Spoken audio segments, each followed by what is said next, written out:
ایک دفعہ ایک آدمی نے میرے اوپر بڑی چڑھائی کی، تم تبلیغ والے منافق ہو، کہتے کچھ ہو کرتے کچھ ہو، تمہارے قول اور فعل میں بہت فرق ہے، بہت۔ جب ان کا غصہ اتر گیا تو میں نے ان سے کہا بھائی 100 نمبر تو اللہ نے بھی نہیں مانگے، آپ کیوں مانگتے ہو؟ اللہ نے کہا ہے فمن ثقلت موازینہ، جس کی نیکیاں بڑھ جائیں گی گناہ تھوڑے ہوں گے تو پاس کر دوں گا۔ تو 100 نمبر تو اللہ نے بھی نہیں کہا کہ ایک گناہ تیرے کھاتے میں نہیں ہونا چاہیے، 100/100 نمبر لے گا تو جنت دوں گا، نہیں تو ریپٹ مار کے جہنم میں ڈالوں گا۔ تو 100 نمبر تو اللہ بھی نہیں مانگتا، اسے پتا ہے میرا بندہ کمزور ہے، کبھی گناہ کرے گا کبھی نیکی کرے گا۔ تو وہ کہتا ہے جس کے پاس 51 نیکیاں ہوئیں اور 50 گناہ ہوئے تولوں گا تو 51 جھک جائیں گے نا، 50 معاف۔ مثال دے رہا ہوں میں، ہمارے علاقے میں ایک زمیندار تھے، وہ ذکر بھی بہت کرتے تھے، گالیاں بھی بہت دیتے، ادھر سبحان اللہ تیرے فلانے، الحمدللہ کے ساتھ ایک پھکڑ تولتے تھے، ساری زندگی وہ ایسا ہی کرتے رہے۔ جب وہ فوت ہو گئے تو کسی نے ان کو دیکھا تو انہوں نے پوچھا کہ میاں صاحب آپ کے ساتھ کیا ہوا، آپ تو گالیاں بہت دیتے تھے۔ خود انہیں یہ پوچھ رہے آپ تو گالیاں بہت دیتے تھے، تو آپ کے ساتھ کیا ہوا؟ کہ اللہ تعالیٰ نے میرے ذکر اور میری گالیوں کو تولا تو میرا ذکر بڑھ گیا تو میری بخشش ہو گئی۔ اللہ نے بھی کاؤنٹنگ رکھی ہے، پرفیکشن مانگی ہی نہیں۔ اگر اللہ پرفیکشن مانگتا تو پھر آپ کہتے تم کرتے کچھ ہو کہتے کچھ ہو۔ اگر میں کہتا صحیح ہوں تو ایک نیکی تو کر رہا ہوں، اور کرتا نہیں ہوں تو ایک گناہ کر رہا ہوں، کیا پتا میرا رب میرے کہنے کے تو فعل میرے نہ کرنے کو معاف کر دے۔ بس ایک صورت میں ہے کام خطرناک کہ اگر میں اس کہنے سننے کو اپنی دنیا بنانے کا ذریعہ بنا لوں پھر خطرناک ہے۔ تأمرون الناس بالبر وتنسون انفسکم وانتم تتلون الکتاب، وہ یہ آیت۔ لیکن اگر میرے اندر اخلاص ہے تو پھر میں انسان ہوں، کبھی اچھا کروں گا کبھی برا کروں گا، لیکن میرے ذمہ صدا لگانا ہے۔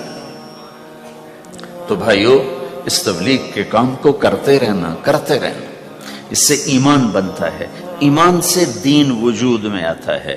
دین کے 2 حصے ہیں، ایک عبادات ہے جس میں نماز سب سے اہم ہے، پھیری پہ ہو گھر پہ ہو نماز نہ چھوڑو۔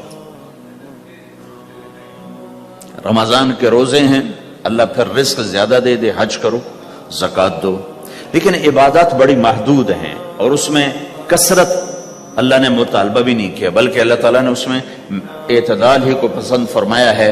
اللہ تعالیٰ نے ہمارے نبی لمبی لمبی نمازیں پڑھتے تھے تو اللہ تعالیٰ نے روک دیا، ما انزلنا علیک القرآن لتشقی، میرے نبی میں نے تمہیں قرآن اس لیے نہیں دیا کہ تو لمبی لمبی نمازیں پڑھ کے تھکتا رہے، درمیان نہ چل۔ اللہ کے نبی نے تبلیغ میں زیادہ زور دکھایا تو اللہ نے اس پر بھی کہا فلا تذهب نفسك عليهم حسرات، اتنا غم نہ کیا کر کے تو خود ہی ہلاک ہو جائے، نہیں ایسا نہ کر۔ تو عبادات محدود ہیں اور اس میں اعتدال مطلوب ہے۔ سارا دن مصلی پہ بیٹھنا یہ اللہ نہیں دیکھنا چاہتا، اللہ یہ دیکھنا چاہتا ہے کہ تو باہر جاتا کہ میں دیکھوں کہ اب تو کیا کرتا ہے۔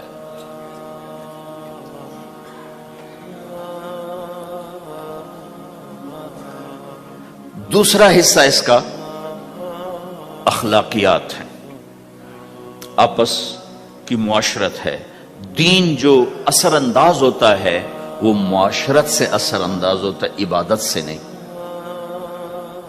عبادات سے نہیں۔ عبادت تو مسجد کے اندر ہے یا مصلی پر گھر کے اندر ہے، روزہ اندر کی چیز ہے، حج بیت اللہ میں ہے، زکوٰۃ مسلمان کو دی جاتی ہے۔ تو دنیا میں دین پھیلنے کے لیے اور اپنوں کو دین کے قریب کرنے کے لیے جو سب سے بڑا عمل ہے وہ بھائیو اچھے اخلاق ہے۔ یہ دوسرا حصہ میں آج بیان کرنا چاہتا ہوں۔ اللہ کے نبی نے فرمایا ایو عرل اسلام اوثق، مجھے بتاؤ اسلام کا سب سے مضبوط عمل کیا ہے؟ تو صحابہ نے کہا الجہاد، یا رسول اللہ جہاد۔ اسلام کا سب سے مضبوط عمل کیا ہے؟ صحابہ نے کہا جہاد، تو آپ نے کہا وحسن وما هو به، ہاں جہاد بہت اچھا عمل ہے لیکن سب سے بڑا عمل نہیں ہے، سب سے مضبوط عمل نہیں ہے۔ ان کا جی الصلاۃ، نماز، تو ہم نے کہا ہاں وحسنۃ وما هي بها، نماز بھی بہت اچھی چیز ہے لیکن وہ نہیں جو میں پوچھ رہا ہوں، سب سے اعلیٰ، سب سے اوپر، سب سے مضبوط نہیں۔ تو انہوں نے کہا جی الحج، حج، تو آپ نے کہا حج بھی بہت اچھا عمل ہے لیکن وہ نہیں جو میں نے پوچھا ہے۔ پھر صحابہ نے کہا جی روزہ، آپ کا روزہ بھی بہت اچھا ہے لیکن وہ نہیں جو میں نے پوچھا ہے۔ تو پھر صحابہ نے کہا یا رسول اللہ پھر آپ ہی بتائیں، ہمیں تو نہیں پتا۔ تو ہمارے نبی عبادات سے اوپر لا رہے ہیں، اپنے ساتھیوں کو عبادات پہ قائم کر دیا۔ ہر آدمی نمازی بن چکا ہے، ہر آدمی روزے دار بن چکا ہے، ہر آدمی مالدار زکات دینے والا بن چکا ہے، اور ہر آدمی حج کا جذبہ پیدا کر چکا ہے۔ اب آپ ان کو اخلاق پہ لانا چاہتے ہیں، چونکہ اسلام کی تکمیل اخلاق سے ہے۔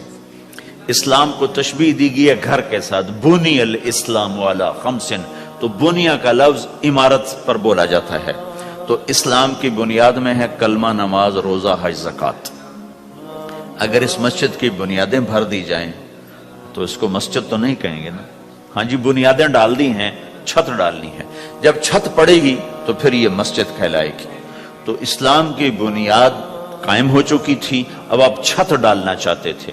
چھت کیا ہے؟ وہ اچھے اخلاق ہیں، تو اب آپ ان کو اوپر لا رہے ہیں، اوپر لا رہے ہیں۔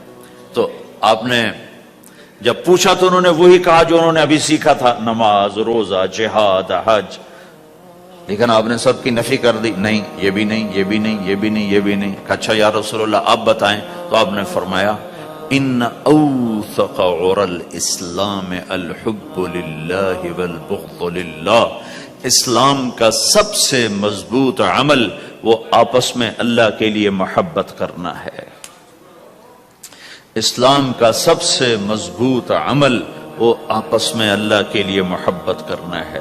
اسلام کا سب سے مضبوط عمل وہ محبت ہے، اللہ کے لیے بغض ہے، اللہ کے لیے محبت ہے، یہ اسلام کا سب سے مضبوط عمل ہے۔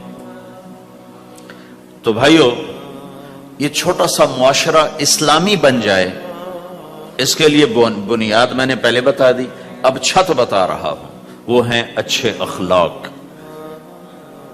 اللہ تعالیٰ نے جب ہمارے نبی نے نماز لمبی پڑھی تو اللہ نے کہا درمیانی پڑھو، میں نے ابھی بتایا۔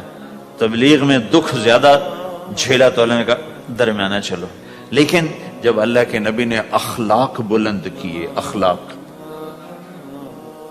تو اس پر بھی اللہ تعالیٰ فرماتا میرے نبی ذرا اتنا نرم نہ ہو، تھوڑا سا سختی دکھا، آنکھیں دکھا، تھوڑا شوں شاں کر ہیں۔ تو میرے رب نے کیا کہا؟ واہ، میرے رب نے آپ کے اخلاق کی جیسی تعریف کی ہے، آپ کے کسی عمل کی ایسی تعریف نہیں کی۔